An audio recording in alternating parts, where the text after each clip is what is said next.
Hello दोस्तों, welcome back to my YouTube channel. तो अब मैं रिएक्ट जेएस की सीरीज स्टार्ट कर रहा हूं। तो फ्रेंड, अगर आपको रिएक्ट जेएस सीखनी है तो मैं आपसे रिक्वेस्ट करूंगा कि मेरे चैनल को सब्सक्राइब करो, जिससे आपको आने वाले वीडियो की नोटिफिकेशन मिलती रहे। चलो स्टार्ट करते हैं। रिएक्ट जेएस क्या है?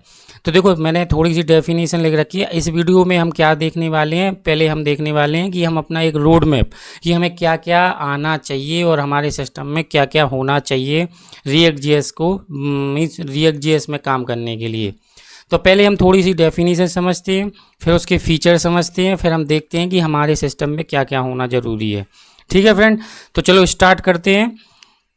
तो देखो, react JS is a commonly, अब इसमें मैंने डेफिनेशन है, ये इंटरनेट की है, बस आपको मैं समझा देता हूँ कि क्या है। React JS commonly referred as to as React is a popular JavaScript library developed by Facebook for building user interface. ठीक है, तो ये क्या है, ये किसने बनाई है? ये जावा स्क्रिप्ट की लाइब्रेरी है। ठीक है, और ये किसने बनाई है? Developed by Facebook. तो ये डेवलप किसने की है? फेसबुक ने।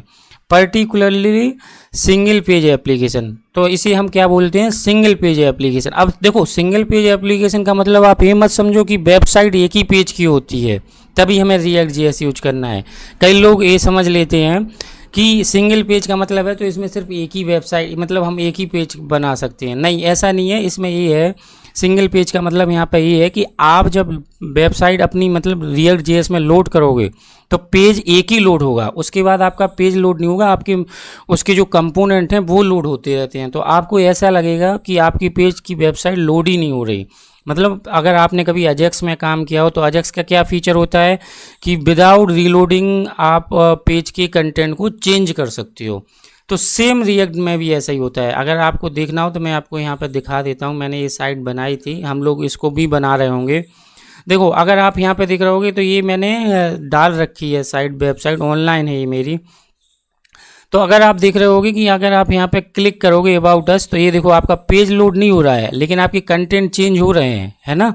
तो इसी के लिए सिंगल, इसको बोलते हैं हम लोग सिंगल पेज एप्लीकेशन, कि आपका पेज लोड नहीं होगा और आपका जो भी काम होगा आपके बस मॉड्यूल लोड हो जाते हैं।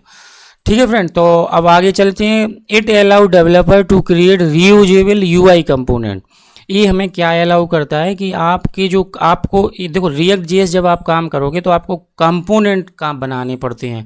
मतलब एक लॉगिन का, एक साइन अप का, और अगर एक मतलब आपके जो डिव हैं उनका भी आप छोटे छोटे डिव का कंपोनेंट बना सकते हो। जैसे अगर आप यहाँ पे आओगे तो आप इसका भी कंपोनेंट बना सकते हो, मेनू का कंपोनेंट बना सकते हो, हेडर का कंपोनेंट, फुटर का। तो जो भी आपके कंपोनेंट बनेंगे वो कंपोनेंट रीयूजेबल होंगे, क्योंकि आप कंपोनेंट तभी बनाओगे जब आपको मल्टीपल जगह चाहिए पड़ेगी। और वैसे भी रिएक्ट जेएस आपको बोलता है कि आपको जो भी कुछ भी काम करना हो आपको एक छोटे छोटे कंपोनेंट बनाने पड़ेंगे। ठीक है फ्रेंड, तो ये create reusable component making the development of complex web application more efficient and maintainable. तो यही है कि अगर आपने मीन्स छोटे छोटे आप अगर मॉड्यूल बनाओगे तो आप कॉम्प्लेक्स जो वेबसाइट है उसको छोटे छोटे मॉड्यूल को ऐड करने के बाद आप कॉम्प्लेक्स एक वेबसाइट बना सकते हो, है ना। चलो अब आगे चलते हैं। अब हम देखते हैं की फीचर क्या है रिएक्ट जेएस के। ये तो हमारा हो गया, सिंपल सी डेफिनेशन है कि ये डेवलप्ड बाय फेसबुक और ये सिंगल पेज एप्लीकेशन होती है। इसमें मल्टीपल कंपोनेंट होते हैं जिनको हम रीयूजेबल वे में बनाएंगे। फीचर, अगर कोई आपसे पूछता है कि इसके फीचर क्या हैं तो आपको बोलना है, पहला फीचर जो इम्पोर्टेंट फीचर होता है वो होता है कंपोनेंट बेस्ड आर्किटेक्चर। जैसे मैंने अभी बताया कि आपको कंपोनेंट बनाने हैं, कोई भी आपको पेज बनाना आप उसको कंपोनेंट बना दोगे, कोई को आप डिव बनाना है उसको भी आप कंपोनेंट बना सकते हो अगर आपका वो डिव बार बार यूज हो रहा है। ठीक है, तो दूसरा वर्चुअल डोम। अब देखो, वर्चुअल डोम आपको ये अगर नहीं भी समझ में आता है ये फीचर तो आप कोई बात नहीं है, क्योंकि हम जब आगे बढ़ेंगे तो आपको हम एक एक चीज़ बताएंगे। लेकिन अभी आप ट्राई करो समझने की कि React use a virtual DOM a lightweight representation of actual DOM when the state of component change React update the virtual DOM first. अब देखो क्या होता है कि अगर आपने कभी वेबसाइट पे पहले भी काम किया हो तो आपको पता होगा कि ये जो भी चीज़ें होती हैं इनको हम बोलते हैं डोम। ये HTML के डोम होते हैं, है ना। तो अब इसमें थोड़ा सा ये होता है रिएक्ट में कि ये वर्चुअल डोम बनाता है। तो अगर मीन्स आपके किसी मान लो यहाँ पे एक जो ये वाली चीज़ है, अगर यहाँ पे मैंने नेम लिखा विकास, तो यहाँ पे क्या हुआ, यहाँ पे चेंज हुई स्टेट, तो पहले ये क्या करेगा, ये वर्चुअल बनाता है, ये वर्चुअल डोम बनाता जाता है और देखता है और कंपेयर करता है कि पुराना जो डोम है और जो अभी जो नया बन रहा है उसमें कोई चेंजेज है तो वो यहाँ पर रिफ्लेक्ट कर देता है। ठीक है, तो इसका मतलब बस यही है कि when the state of component change, मतलब आपके कंपोनेंट, मतलब जब आप कोई कंपोनेंट बनाओगे तो उसमें कुछ HTML तो हो गई और कुछ वेरिएबल होंगे, तो अगर उसमें कुछ चेंज होता है तो फिर वो आपका कंपोनेंट को री रेंडर कर देता है। ये थोड़ा सा कॉम्प्लेक्स पॉइंट है, अगर नहीं आता है तो मतलब आप इतना सा रखो अभी याद अभी के लिए कि ये वर्चुअल डोम बनाता है अगर कुछ चेंजेज होता है डोम में। अब आपको डोम भी अभी अगर नहीं समझ में आ रहा हो तो स्किप कर सकते हो इस वाले पॉइंट को, बस आपको ये समझ रखना है कि ये वर्चुअल डोम पे काम करता है। तीसरा स्टेप चलते हैं, JSX JavaScript XML to write HTML like code within JavaScript. मतलब JSX का मतलब ये होता है कि जब आप मॉड्यूल बना रहे होगे, JS फाइल लिख रहे होगे, JS का कोड लिख रहे होगे, उसमें आप HTML लिख सकते हो, उसको हम बोलते हैं JSX। अगर आपको थोड़ा सा देखना है तो मैंने ये एक स्क्रीनशॉट लगाया है और मैं इसको प्लस करके बड़ा करता हूँ। अब अगर आपको दिखेगा या नहीं I don't know in video, तो ये हमारा देखो ये है। अब जैसे ये एक कंपोनेंट बनाया है, इस कंपोनेंट में क्या किया हमने कि ये पूरा JS का है, लेकिन इतना ये पार्ट जो div वाला है इसको हम बोलेंगे कि ये HTML पार्ट है, तो हम JS के अंदर HTML लिख सकते हैं। सिंपल, मतलब अगर अभी आपने पहले किसी और HTML या अगर JS पे काम किया होगा तो आपने देखा होगा कि आप JS के अंदर HTML नहीं लिख सकते हो, वेरिएबल बना के लिख सकते हो, वो एक अलग बात है, लेकिन आप डायरेक्ट HTML नहीं लिख सकते हो। JS हमें बस यही फैसिलिटी देता है कि जहाँ पे आप JS लिखना रहे हो आप उसको HTML भी लिखते जा सकते हो उसी फ्लो में, उसी फाइल में। तो मतलब आपकी, क्योंकि अभी तक आपने क्या किया होगा, अगर JS फाइल का एक्सटेंशन है तो JS कोड लिख रहे होगे, HTML होगा तो HTML कोड लिख रहे होगे, है ना। लेकिन इसमें क्या करोगे कि JS वाली फाइल एक्सटेंशन में आप अपना HTML का कोड लिख सकते हो। ठीक है, तो अब मैं कंट्रोल Z कर देता हूँ। तो इसका मतलब यही है कि ये JSX यूज करता है। फोर्थ पॉइंट है वन वे डेटा बाइंडिंग। अब देखो इसमें क्या होता है कि one way data binding react and forces a unidirectional data flow meaning data move in a single direction from parent to child। अब देखो क्या होगा कि आप जैसे मल्टीपल अगर कंपोनेंट बना रहे होगे तो मल्टीपल कंपोनेंट को जब कहीं पे आप यूज करोगे, उनको कहीं ना कहीं तो इंक्लूड करोगे, तो क्या कॉन्सेप्ट बन जाएगा, कहीं कोई पे कंपोनेंट पेरेंट बन जाएगा, कहीं कोई कंपोनेंट चाइल्ड बन जाएगा। तो उसमें क्या होगा कि आपका जो डेटा का फ्लो होता है वो एक यूनिडायरेक्शनल में होता है, मतलब पेरेंट से चाइल्ड में जाएगा। अगर ये भी हो सकता हो आपको नहीं आ रहा हो तो आप अभी बस ये समझो कि वन वे डेटा बाइंडिंग होती है जिससे हम पेरेंट से चाइल्ड तक अपने डेटा को पास कर सकते हैं। ठीक है, अब आता है स्टेट मैनेजमेंट। तो React component can manage their own state which represent data that change over time. When the state of component change React rerender the component to reflect those changes. इसका मतलब ये होता है कि जब हम component कोई बना रहे होंगे उसमें हम स्टेट को मैनेज करते हैं।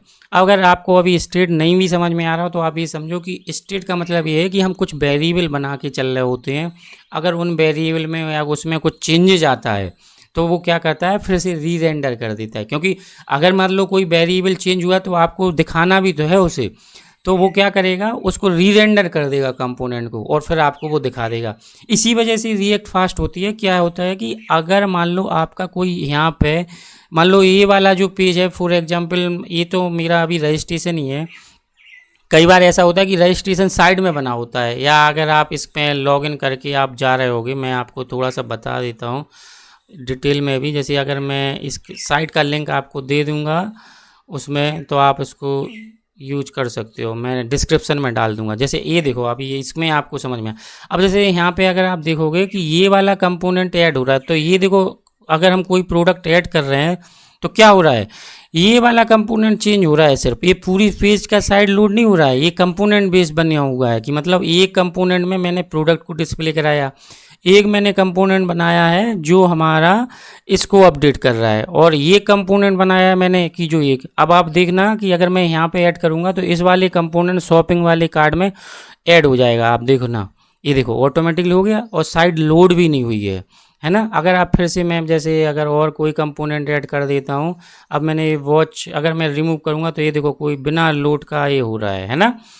तो यही चीज़ है कि अगर मतलब यहाँ पे रिएक्ट स्टेट मैनेजमेंट मतलब यहाँ पे क्या हो रहा है, मैंने सबकी स्टेट मैनेज कर रखी है कि अगर कोई स्टेट में चेंज होता है तो बस उसी वाले कंपोनेंट को रिएक्ट री रेंडर कर देता है।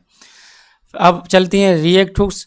React hooks are function that let developer use state and other React feature in functional component without writing a class. देखो रिएक्ट हुक्स क्या होता है कि एक तरीके से आप ये समझो कि ये फंक्शन होते हैं जो कि हमें कुछ अगर काम करना होता है। अगर क्या है कि एक तो रिएक्ट में हम जब काम करते हैं तो दो तरीके से कर सकते हैं, एक हुक्स के थ्रू और हम एक क्लास बना के। तो कुछ काम अगर हमें करने होते हैं कि अगर मतलब आपको क्लासेस नहीं बनानी है तो आप उन फंक्शन को यूज करोगे, तो उन फंक्शन को रिएक्ट बोलता है हुक्स। अगर आपने वर्डप्रेस में देखा होगा उसमें भी हुक्स होते हैं, है ना। तो ये रिएक्ट हुक्स मतलब ये होता है कि हम कुछ फंक्शन होते हैं जिन्हें हमें यूज करना पड़ता है। अब देखो इकोसिस्टम और कम्युनिटी रिएक्ट की काफ़ी पावरफुल है। आप अगर कुछ भी डालोगे, कुछ भी आप प्रॉब्लम में स्टक हो तो आप देखोगे कि मतलब आपको बहुत सारी चीज़ें रेजोल्यूशन बहुत जल्दी मिल जाता है। तो मतलब कम्युनिटी काफ़ी अच्छी है। तो फ्रेंड यही है रिएक्ट के फीचर। अब हम देख लेते हैं कि रिएक्ट को मीन्स रिएक्ट पे काम करने से पहले हमें क्या क्या बेसिक आना चाहिए। अगर आपको आता नहीं भी है तो आपको मतलब बेसिक आना चाहिए, क्योंकि अगर आपको एक्सपर्ट बनना है तो देखो कोई भी चीज़ में आपको अगर सीखना है तो आपको बेसिक तो आना ही चाहिए। तो देखो अगर आपको क्या क्या आना चाहिए मैं आपको बता देता हूँ। मैंने यहाँ पर लिख रखा है HTML CSS। थोड़ी सी आपको HTML की नॉलेज होना चाहिए और CSS की होना चाहिए कि CSS क्या होती है। बेसिक CSS आए लेकिन आना चाहिए, और बेसिक ही HTML चाहिए इसमें। फिर होता है जावा स्क्रिप्ट। ये बहुत इंपॉर्टेंट फीचर है कि अगर जावा स्क्रिप्ट ES 6+ आना चाहिए। अब इसमें क्या होता है कि मतलब अगर आपको ES 6 नहीं पता तो मैं आपको बता देता हूँ कि मतलब जिसमें जो जावा स्क्रिप्ट आपने किया होगा तो उसमें आपको एरो फंक्शन आना चाहिए, लेट एंड कांस्टेंट के बीच में डिफरेंस समझ में आना चाहिए, template, literal, D structuring, assignment, default parameter, rest and spread operator, class, module. तो मतलब ये E6 के फीचर हैं कुछ मैंने जो यहाँ पे लिख रखे हैं, ये आपको आना चाहिए। अगर आपको नहीं भी आते हैं तो हम जैसे जैसे वीडियो बनाएंगे आगे बढ़ेंगे तो मैं आपको ये बता दूंगा कि एरो फंक्शन हम ऐसे बनाते, लेट कांस्टेंट ऐसे डिफाइन करते, टेम्पलेट, लिटरल, डिस्ट्रक्चरिंग। क्योंकि पर्पज़ ये है कि अगर हम वीडियो रिएक्ट सीख रहे हैं तो ये चीज़ें अगर आपको पहले से आती हैं तो आप ईजिली काम कर लोगे, है ना। और फिर थर्ड स्टेप है Node.js। आपके सिस्टम में Node.js होना ज़रूरी है, क्योंकि Node.js से हम क्या करेंगे, अपनी पैकेज की डिपेंडेंसी को मैनेज कर रहे होंगे, ठीक है। Fourth point basic understanding of Git. अब देखो गिट का यहाँ पे हालांकि ऐसा कुछ ज़रूरी नहीं है। अब आप रिएक्ट सीख रहे हो तो गिट से आपका केवल ये है कि आप मतलब अगर कोड सीखोगे और आप फ्यूचर में डिप्लॉय करोगे तो थोड़ा अगर रिएक्ट आपको गिट आ रहा होगा तो क्या होता है कि गिट से आप अपना मतलब पाइपलाइन बनानी पड़ती है। आपको क्या है कि गिट में कोड कमिट करोगे तो फ्यूचर में क्या होगा कि जब हम बिल्ड बना रहे होंगे तो ये ऑटोमेटिकली आपका सर्वर पर डिप्लॉय कर देता है। तो बेसिक अंडरस्टैंडिंग गिट की भी होना चाहिए कि कमिट कैसे करना है और आपको मतलब पुश वगैरह।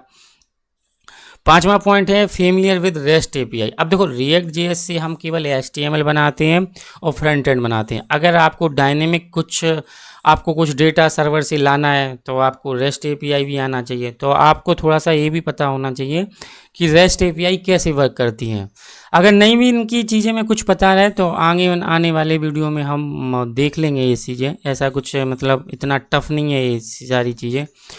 और एक वेबसाइट है node.js.org। तो इससे मैं आपसे मतलब रिक्वेस्ट करूंगा कि आप पहले जब हम नेक्स्ट वीडियो में मिल रहे होंगे, रिएक्ट जेएस का नेक्स्ट वीडियो में सेटअप कर रहे होंगे, तो उस टाइम पे आपके सिस्टम पे Node.js होना ज़रूरी है जिससे हम अपना रिएक्ट का अपना प्रोजेक्ट बना सकें, है ना। तो ये एक वेबसाइट है, इससे आप डाउनलोड कर लेना। आपको नेक्स्ट करना है सिंपल सा, और आपका अगर विंडो है तो आपका ईजिली हो जाएगा। नेक्स्ट में आपको पता ही है कि हम लोग कितनी महारत हासिल है। तो Node.js इंस्टॉल करना कोई बड़ा काम नहीं है, आप ईजिली कर सकते हो, ठीक है फ्रेंड। और जैसे ही अगर आपका नोट अगर हो गया तो आप CMD में जाके आप लिख देना कमांड npm -b, तो आपको पता चल जाएगा कि आपका कौन सा वर्जन npm का इंस्टॉल हो गया।